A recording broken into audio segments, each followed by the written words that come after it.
Eu quero começar fazendo uma pergunta a você. O que você faz com o seu corpo testemunha que você pertence ao Senhor? O que você veste, o que você come, como você se relaciona com as outras pessoas, como você se relaciona consigo mesmo? Aquilo que você faz ao reagir ou ao agir testemunham ou apontam de que você, de fato, pertence ao Senhor, de que seu corpo é templo do Espírito Santo de Deus. Eu sou o professor Júnior Mendes e neste vídeo irei comentar a lição de número 4 da Escola Bíblica Dominical, publicada pela CPAD, que tem como título O Corpo como Templo do Espírito Santo. E a minha provocação desde o início é se você tem esta consciência de que seu corpo é o templo do Espírito Santo de Deus. Aliás, o texto áureo vai dizer o seguinte: ou não sabeis que o nosso corpo é o templo do Espírito Santo, que habita em vós, proveniente de Deus, e que não sois de vós mesmos, conforme está em primeira carta de Paulo aos Coríntios, no capítulo 6 e no versículo 19. Paulo está dizendo que o corpo do crente é templo do Espírito Santo. O que está afirmando este texto da Sagrada Escritura? Que não somente o nosso espírito, que não somente a nossa alma, mas também o nosso corpo pertence ao Senhor. Deus, quando nos comprou em Cristo Jesus pela cruz do Calvário, nos comprou como ser completo, composto de espírito, de alma e de corpo. Muitas pessoas têm um entendimento equivocado a respeito deste assunto e diz que Deus só quer o coração. Este pensamento, ele não é bíblico. Aliás, ele é um pensamento que pode levar a pessoa a praticar coisas com o seu corpo que vai desagradar ao Senhor. A introdução da lição vai nos dizer o seguinte: a obra redentora de Cristo é poderosa para restaurar todas as coisas, o que inclui a redenção de nossa matéria corrompida, conforme Romanos 8:23.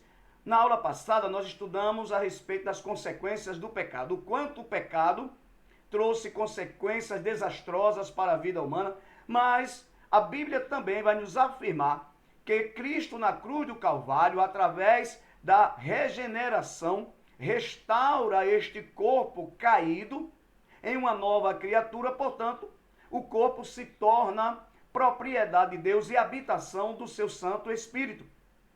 Então, aquilo que a gente faz com o nosso corpo está diretamente relacionado a como nós servimos a Deus, a como nós testemunhamos do Senhor e o quanto nós estamos afirmando com as nossas ações e reações, com o nosso estilo de vida, com o nosso comportamento, se nós pertencemos a Deus ou pertencemos a nós mesmos, ou se o nosso corpo pertence às filosofias e às ideias mundanas que tentam e que vão sempre buscar afastar o homem de Deus. Se você é propriedade de Deus, ou se a pessoa é do time que diz meu corpo, minhas regras, porque existem pessoas que entendem a vida desta forma, mas o cristão sabe que ele foi comprado.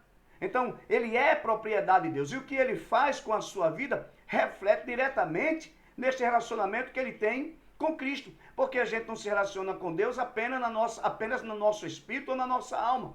Nós nos relacionamos com Deus no nosso corpo. A Bíblia chama isto de culto racional e nós vamos tratar desse assunto aqui. O primeiro tópico da lição, que diz que o corpo é propriedade e habitação divina, o subtópico diz comprado e selado. A Bíblia afirma categoricamente que todos nós, crentes em Jesus, fomos comprados e fomos selados pelo Espírito Santo de Deus. Comprados por Cristo através da sua morte vicária na cruz do Calvário e selado pelo Espírito Santo de Deus. E o que isso significa?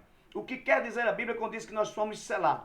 O texto utilizado ali em Efésios e em outras passagens da Bíblia apontam para uma prática no Antigo Oriente Médio, quando um proprietário comprava determinado objeto, fosse isto uma propriedade material ou até mesmo animais ou pessoas, ele colocava naquele objeto a sua insígnia, que era uma espécie de selo feito em alto relevo, que era utilizado uma espécie de cera que marcava ali uma espécie de brasão ou de selo para dizer que aquele objeto tinha um dono, que aquele objeto pertencia a um senhor e, portanto, protegia de roubo, ou protegia de a pessoa, de outra pessoa, utilizar aquilo de forma indevida ou enganadamente. O selo dizia, este objeto pertence a este senhor. Quando Paulo está usando esta figura para dizer que nós somos selados pelo Espírito Santo, Paulo está justamente dizendo que o crente pertence ao Senhor. E o que é que garante este pertencimento? Ou o que é que aponta este pertencimento? A presença do Espírito Santo na sua vida. A presença do Espírito Santo na vida do crente, na sua alma, no seu espírito, no seu corpo, é exatamente esta garantia de que nós pertencemos a Deus. Portanto, o crente é a habitação do Espírito Santo de Deus. O escritor diz o seguinte, olha, nosso corpo também comprado por Cristo e tem, aliás, o selo do Espírito Santo, conforme 1 Coríntios 6:20, que diz que nós fomos comprados por um alto preço, e Efésios, do capítulo 1 ao 7:15, que vai tratar exatamente do crente como uma propriedade de Deus. Então, se nós somos propriedade do Senhor, e nós somos propriedade do Senhor, logo, nós não pertencemos a nós mesmos, nós temos um dono. Alguém já nos comprou. E aí, com esta consciência de que nós somos comprados por Cristo e pertencemos ao Senhor, a nossa vida precisa ser pautada por aquilo que está na palavra de Deus. Eu não posso fazer do meu corpo o que eu quero. Eu não posso fazer daquilo que já pertence ao Senhor o que eu quero, porque eu já não sou mais o dono da minha vida. Eu já não sou mais o dono do meu corpo. Você não é mais o dono da sua vida. E esta lição da Escola Bíblica Dominical vai aprofundar este assunto para trazer este entendimento. Não somente a nós professores, mas também aos nossos alunos quando estivermos ministrando no próximo domingo. E o escritor vai nos mostrar que esta presença do Espírito Santo ela é retratada na Bíblia como uma habitação. Jesus Cristo disse que quando ele fosse, mandaria ou enviaria o Consolador para que ficasse para sempre com a igreja, com os crentes, com os discípulos. Ele disse, olha, o Espírito Santo da verdade que está convosco e que habitará em vós. Porque enquanto Cristo estava presente, o Espírito Santo estava presente com aquela igreja que estava se formando, com aqueles discípulos ali, através da presença de Cristo. Quando Cristo ressuscita e é assunto aos céus e envia o Espírito Santo agora vai habitar na vida dos crentes. Vai fazer do crente a sua tenda de habitação ou seu lugar de morada. O escritor, continuando aqui no tópico primeiro, ele diz, a expressão habitar convosco e estará em vós indica dois estados distintos. Antes da morte e ressurreição de Jesus, os discípulos tinham a presença do Espírito com eles. Depois passaram a tê-los dentro deles pela experiência da regeneração, conforme João 20:22, que após Jesus ressuscitar, diz que no determinado momento ele apareceu aos discípulos e soprou sobre ele o Espírito Santo e disse, recebam o Espírito Santo. E naquele momento o Espírito Santo veio habitar na vida daqueles crentes ali, daquele grupo de homens que estariam dando início à igreja de Deus e, portanto, esta habitação passa a todo crente nascido de novo. Todo crente que nasceu de novo, ele é a habitação do Espírito Santo. O seu corpo é templo do Espírito Santo, porque foi comprado pelo Senhor por um grande preço, ou por um bom preço. Continuando, ele diz, como acontece com todos que nasceram de novo, conforme essas referências bíblicas. Como propriedade e habitação divina, temos de nos santificar e nos dedicar a Deus por inteiro. Engana-se os que dizem que ele, ou seja, Deus, quer apenas o coração. Então, de uma maneira muito clara, tem gente que tem esse entendimento e diz, Deus quer meu coração e entrega o corpo ao pecado. Isto não é bíblico, isto não é certo. O crente salvo em Cristo, seu corpo deve ser entregue à santificação para a glória do Senhor Jesus. Então, eu quero lhes dizer que tudo que o crente faz no corpo ou com o corpo vai refletir diretamente no sentido, ou no entendimento, ou na consciência de que ele pertence ou não pertence ao Senhor. De que aquilo que ele faz está diretamente ligado à vontade de Deus expressa na sua palavra. Ou se ele anda por conta própria, se ele é dono da sua própria vida, ele faz da sua vida o que ele quer. Quem tem esse entendimento anda equivocado, porque os comprados já pertencem a Deus. Portanto, o crente não faz o que ele quer. Ele não faz o que ele deseja no seu coração, na sua natureza caída. Ele faz aquilo que Deus quer e está apontado para ele através da sua preciosa palavra nas Sagradas Escrituras.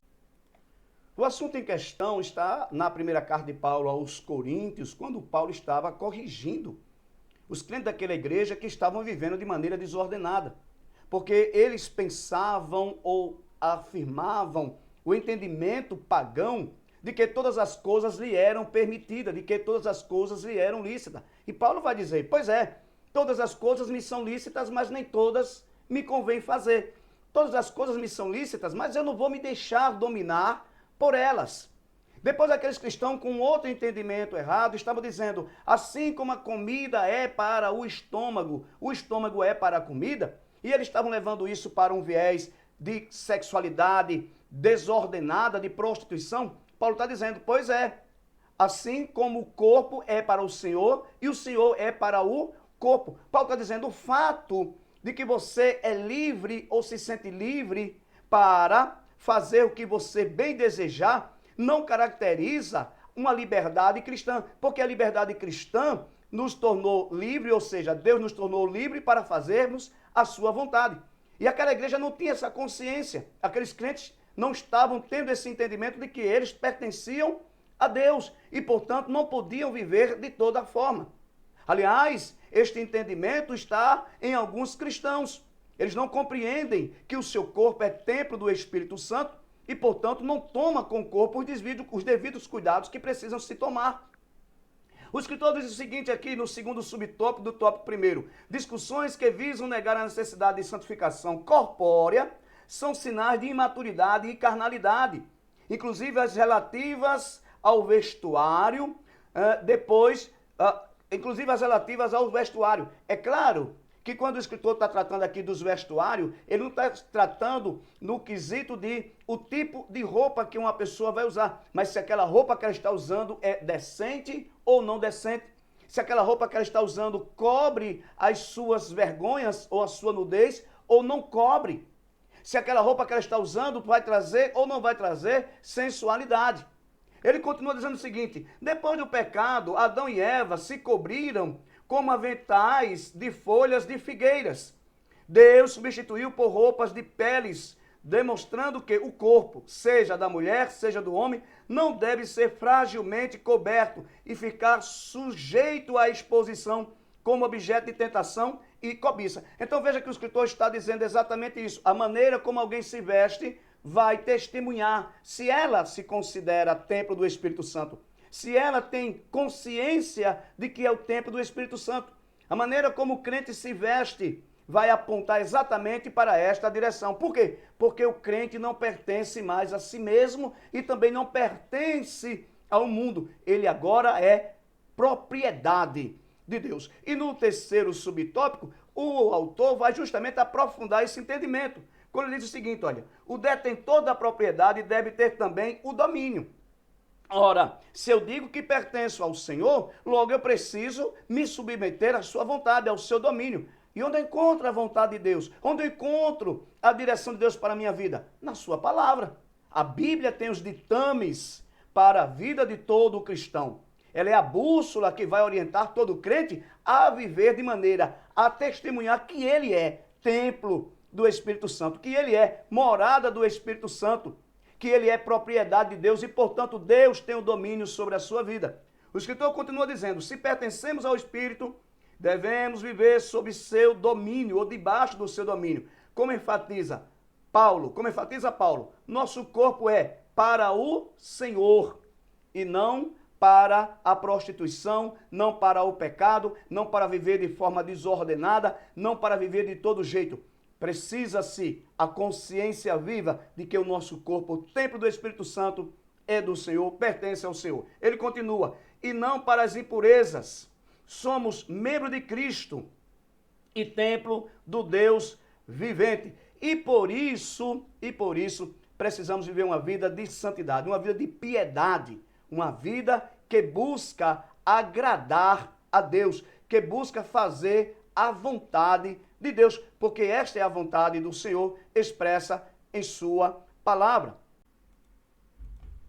E no segundo tópico, o escritor vai trabalhar o corpo como sendo um tabernáculo, ou seja, um lugar de habitação. E ele vai tomar emprestado a imagem do tabernáculo que Moisés levantou no deserto por ordem de Deus. E qual era o propósito de Moisés construir aquele tabernáculo? Deus diz a Moisés, você vai construir um tabernáculo para que eu venha habitar no meio do povo. Então o propósito era de habitação, habitação da presença, habitação da glória de Deus. Logo, quando o escritor está utilizando esta imagem, e Paulo também utiliza essa imagem dizendo que nós somos o templo do Espírito Santo, ele está dizendo que nós somos salvos por Cristo para sermos a habitação de Deus, a habitação direta do Senhor através do seu Espírito Santo. E o escritor diz o seguinte, olha, isso nos leva a nos remeter ao Antigo Testamento, ao tabernáculo de Moisés. E me farão um santuário e habitarei no meio deles, conforme Êxodo 25:8. E solidifica o entendimento do corpo como portador da presença do Senhor, ou da presença de Deus. O Todo-Poderoso decidiu viver em nós uma tão frágil habitação. Veja, através do Espírito Santo, Deus vive no crente. Logo, nós somos portadores da presença de Deus. E sendo portador da presença de Deus, conforme o texto sagrado, e conforme a utilização do tabernáculo como esta imagem, o escritor vai se apropriar daquela estrutura do tabernáculo que era composto de 3 partes. Ele tinha o pátio, ele tinha um lugar chamado Santo e ele tinha um lugar chamado Santíssimo. E ele diz que assim como o tabernáculo tinha 3 partes, assim o homem, a pessoa tem 3 partes, porque a pessoa é espírito, é alma e corpo. Ou seja, aponta para uma tricotomia humana, conforme nós estudamos em lições passadas dentro deste mesmo assunto. Ele diz aqui no segundo subtópico, o tabernáculo compreendia, primeiro, o pátio, um espaço externo aberto, depois, o lugar santo e, por último, ou terceiro lugar, o lugar santíssimo. Um espaço interno único, coberto, separado apenas por um véu, porque o tabernáculo tinha um pátio, que era a parte maior, e tinha 2 partes que compunham um todo, no sentido, o lugar chamado santo e um lugar chamado santíssimo, e o que separava um lugar do outro era apenas um véu. E ele diz o seguinte, o que lembra a tênue divisão entre alma e espírito, apontando para esta tricotomia. Quando o tabernáculo foi levantado, a glória do Senhor encheu completamente. O que isso significa? Significa que Deus não habita somente na parte espiritual do homem. Deus habita na parte material. E isto é revelado pela vida de santidade que o crente manifesta. Isto é revelado pela vida de piedade, pela vida de obediência à palavra de Deus que o crente expressa no seu dia a dia. Claro, quando este crente tem esse entendimento, quando ele tem esta compreensão de que ele é tabernáculo, de que ele é o lugar da presença e da habitação de Deus. E que ele conduz esta habitação. E logicamente que assim como aquele tabernáculo juntamente com o povo era guiado pela presença do Senhor, porque o texto diz que era a glória do Senhor, era a presença de Deus através de uma nuvem de dia e de uma coluna de fogo durante a noite, que dizia quando o povo deveria parar e quando o povo deveria caminhar. Veja, havia santa direção. A presença de Deus trazia direção àquele povo. De igual modo, a presença de Deus na vida do crente traz direção para o crente. A gente, como crente, não fazemos o que queremos. As nossas decisões precisam ser direcionadas por Deus, principalmente aquelas que vão afetar diretamente a nossa vida e a vida das pessoas que estão ao nosso redor. É claro que o crente não precisa perguntar a Deus com que roupa ele vai ao culto. É claro que ele não precisa perguntar a Deus que sapato ele vai utilizar. Mas existem decisões na vida. Existe tomadas de decisões que vão afetar diretamente a vida daquele crente e das demais pessoas que estão ao seu entorno. Decisões assim precisam ser tomadas, orientadas por Deus, pelo seu Santo Espírito, porque afinal de contas nós somos o tabernáculo, o templo que carrega a presença de Deus. Isso nos remete ao terceiro tópico desta lição, que traz como assunto o cuidado com o templo do Espírito Santo. Ora, nós aprendemos que o nosso corpo é templo do Espírito Santo de Deus, que assim como Deus levantou através de Moisés um tabernáculo no deserto para ser a sua habitação, com aquela estrutura, com aquela aparência, assim Deus se utiliza do nosso corpo para ser também a habitação do Senhor. Mas isso vai nos remeter exatamente agora ao cuidado que eu preciso ter com este templo, que é o meu corpo. Como eu vou usar o meu corpo, mais uma vez, vai determinar se eu sei, se eu tenho consciência. É como Paulo perguntou aos Coríntios: não sabeis vós que vocês são o templo do Espírito Santo de Deus? Então é o que eu faço com o meu corpo, é o que você faz com o seu corpo, que vai determinar, testemunhar se você é templo do Espírito Santo de Deus. Porque o corpo precisa ser usado corretamente. Existem finalidades bíblicas e espirituais que estão registradas na palavra de Deus para que norteiem e dirija o crente como utilizar o seu corpo. Usar o corpo de maneira errada trará dores, trará prejuízos, trará coisas desagradáveis à vida do cristão. Eu estava lendo a respeito de uma pessoa que não tinha comprado uma chave de fenda e toda vez que ela precisava apertar um parafuso, ela utilizava as facas que tinha em casa. Então ela tinha facas de vários tamanhos. E cada vez que precisava apertar um parafuso, ela usava a ponta da faca. Logo, logicamente, isso desgastava a ponta da faca. E uma determinada vez ela foi apertar um parafuso e quando ela estava apertando, aquela faca se quebrou em 3 pedaços e um dos pedaços acabou cortando a sua mão. Por que isso aconteceu? Porque ela estava usando aquela faca de maneira adequada. Ao invés de usar uma ferramenta apropriada para apertar o parafuso, que seria uma chave de fenda, ela estava usando algo que não foi construído, não foi criado para esse tipo de atividade. Logo, acabou se ferindo. Assim é o corpo. Paulo disse: o corpo foi feito para o Senhor e o Senhor para o corpo. Então, quando eu utilizo o meu corpo, como quando você ou qualquer pessoa utiliza o corpo, que ele não está dentro das finalidades de Deus, pode trazer dores, pode trazer feridas, não somente a você, mas às outras pessoas. E o escritor aqui começa advertindo com relação a fugir da prostituição. Veja que ele não diz para resistir, ele não diz para tentar vencer, ele diz para fugir. Porque quando se trata de assuntos que trazem pecados no nível sexual, conforme a palavra de Deus vai dizer, que afeta diretamente o corpo, o cristão não precisa, aliás, não pode tentar vencer ou lutar contra aquilo, ele tem que dar o assunto por encerrado. A palavra de Deus é clara: fuja, encerre o assunto, seja qual for a fonte daquilo que está trazendo ou que está provocando você a um pecado sexual. Não se lance ou não se proponha a lutar contra, é encerrar o assunto, é encerrar a questão, é fugir, porque com a prostituição a Bíblia é clara: qualquer sinal de prostituição precisa ser vencido com a fuga, correndo, evaindo-se dali com pressa.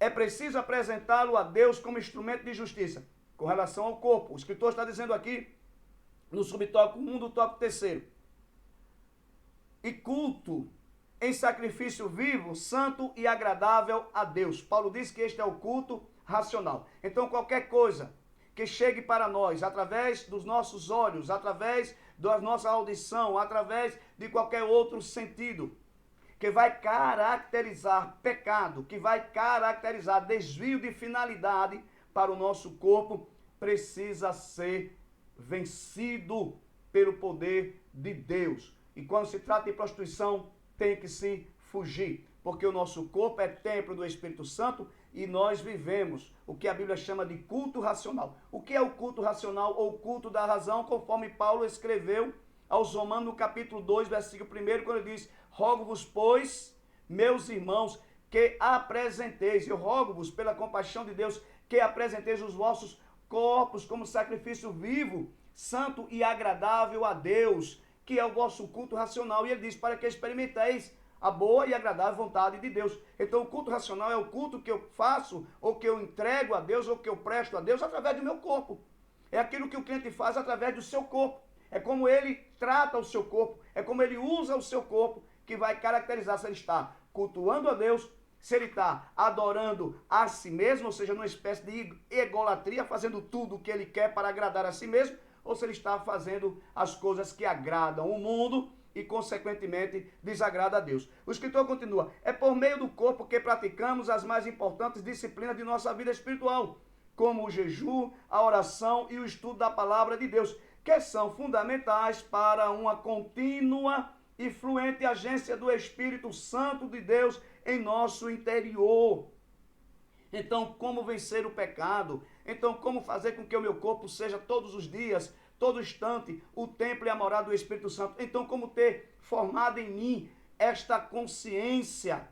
Jejum, oração e meditação na palavra de Deus. A Bíblia nos dá as disciplinas espirituais como instrumentos para que cuidemos da nossa comunhão, do nosso relacionamento com Deus e, consequentemente, daquilo que é o templo do seu Santo Espírito, que é o nosso corpo.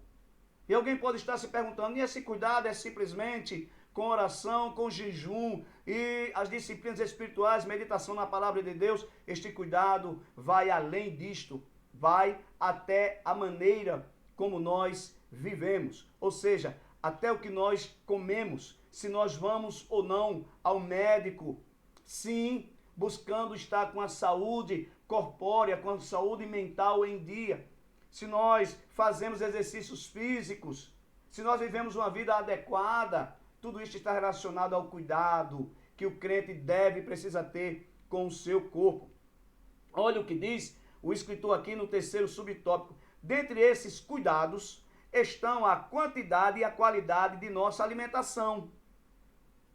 Ou seja, comer muito ou comer demasiadamente, beber demasiadamente refrigerante, suco, seja lá, vai caracterizar como descuido com o seu corpo.